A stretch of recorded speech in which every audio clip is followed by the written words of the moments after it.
ZRX の400乗ってて、17の時から乗ってます改装してるところ、マーシャルに帰ってショート缶買ってまでは最初やってたんですけど、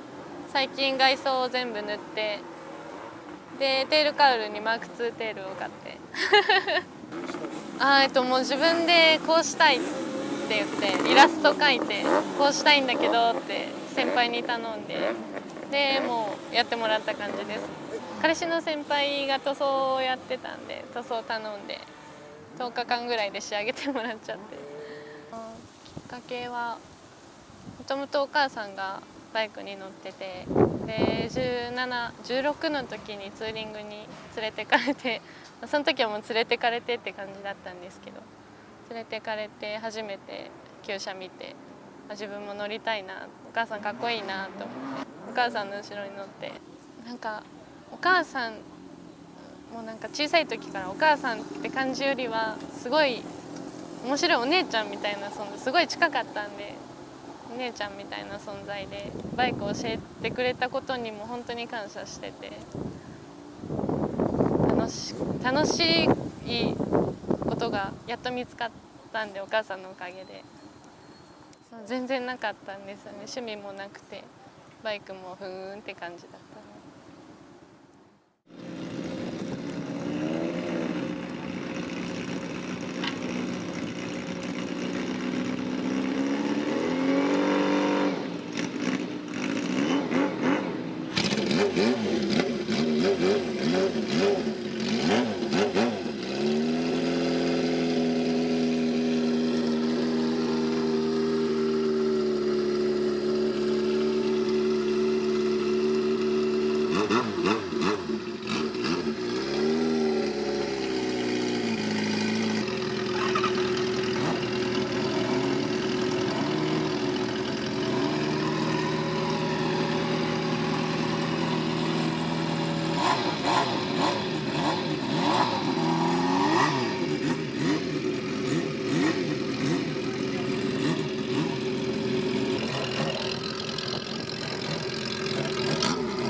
とりあえず ZRX はもうセパハンにして、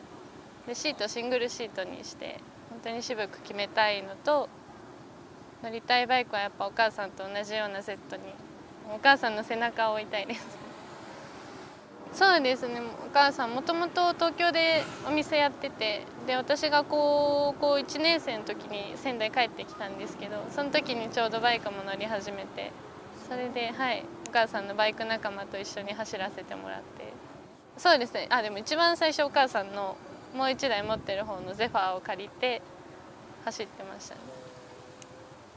通勤でもたまに天気いい日は乗りますかね。あとはもうツーリングと一人で走りたくなった時、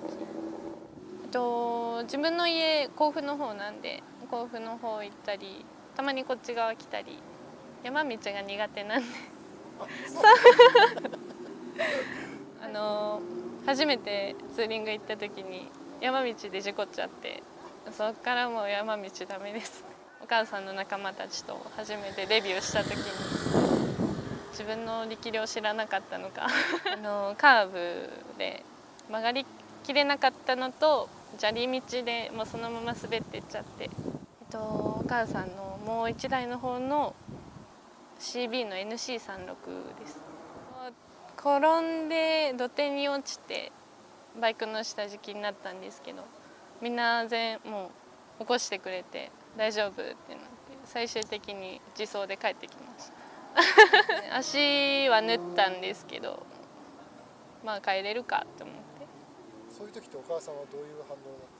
たの？なんかすごい心配してました心配、そんなに普段あからさまにはされなくて、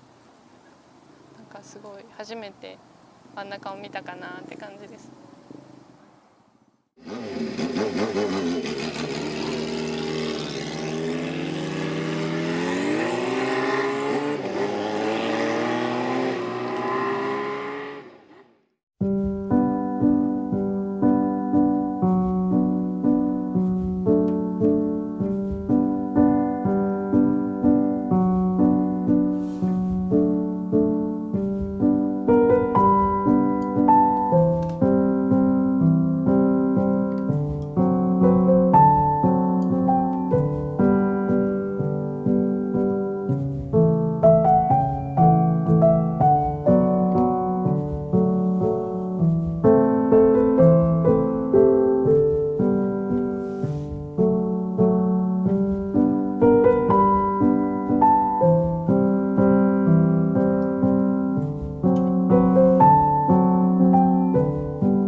しょう。明日からも素敵な1週間になりますように。